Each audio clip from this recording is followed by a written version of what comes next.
สบายดีพี่น้องวันนี้เฮาสีมาพาขึ้นเสาเนาะ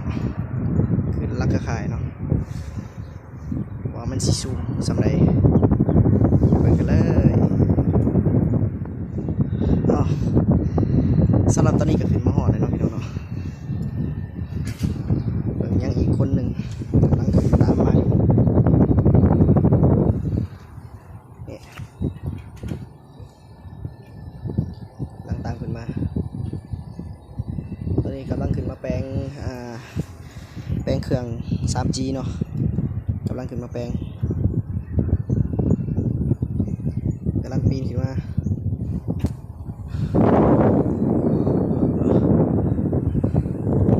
เป็นอ่างน้ำประปาอยู่นี่ก็เป็นตัวเมืองเนาะเทศบาลเมืองสงขลาสวยงามเลยพี่น้องเลย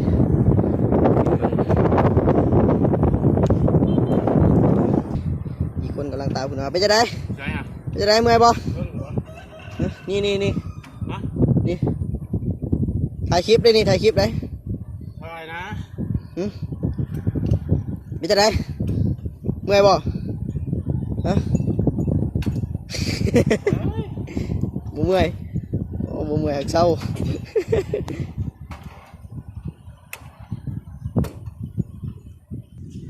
เทศบาลเมืองสองคอนอีกมุมหนึ่งเนาะไปได้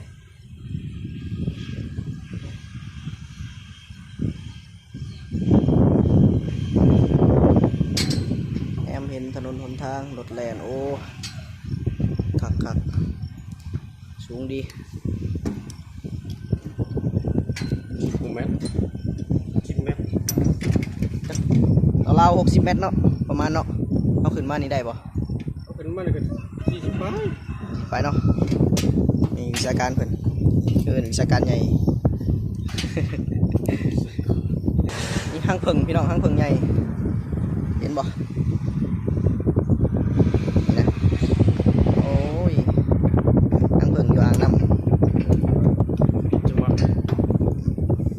อ่างอันนี้ค่อยคิดว่าเขาบ่ปิดเนาะเขาปิดบ่ได้โอ้ค่อยคิดว่ามันเป็นอ่างลงเลยค่อยแนมเบิ่งทางลุมขึ้นมาเบิ่งเป็นแนวนี้เว้ยอุ่นเขาแล้วเนาะนี่โตนกมันห่วงลูกห่วงไข่มันเนาะบินแซว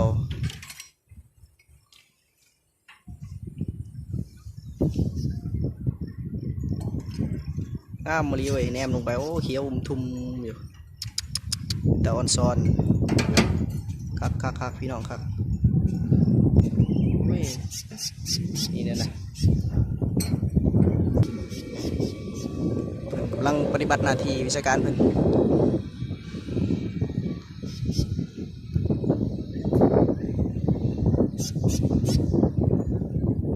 กระแจขึ้นมาอยู่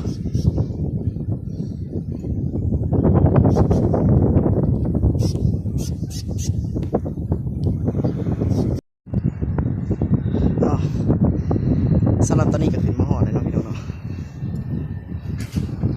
ยังอีกคนหนึ่งกำลังขึ้นตามมาเนี่ยกำลังตามขึ้นมาตอนนี้กำลังขึ้นมาแปลงเครื่อง 3G เนาะกำลังขึ้นมาแปลงกำลังปีนขึ้นมาความสูงกับราวๆอยู่10 เมตรน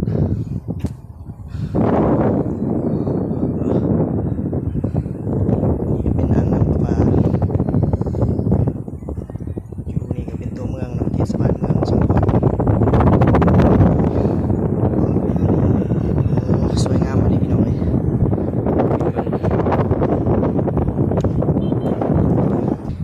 อีกคนกำลังตามคุณมาไปจะได้ไปจะได้เมื่อยบ่นี่ถ่ายคลิปได้นี่ถ่ายคลิปได้อะไรนะไปจะได้เมื่อยบ่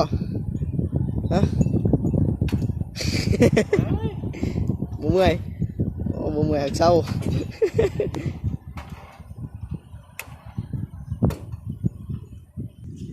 เทศบาลเมืองสองคอนอีกมุมหนึ่งเนาะ ก็ได้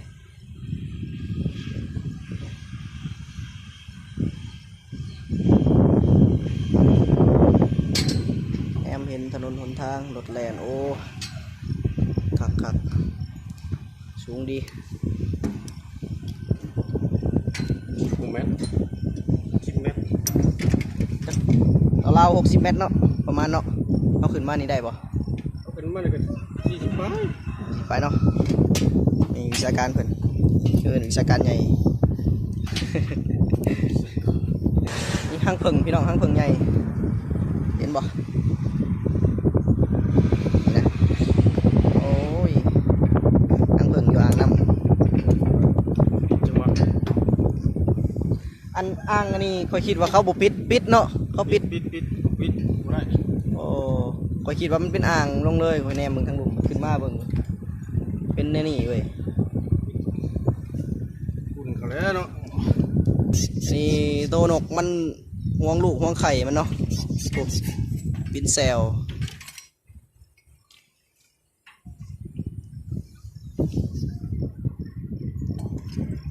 งามมาลีเว้ยแนมลงไปโอ้เขียวอุ้มทุ่มอยู่แต่ออนซอนคักพี่น้องคักเว้ยนี่เนี่ยนะกำลังปฏิบัติหน้าที่วิชาการเพิ่น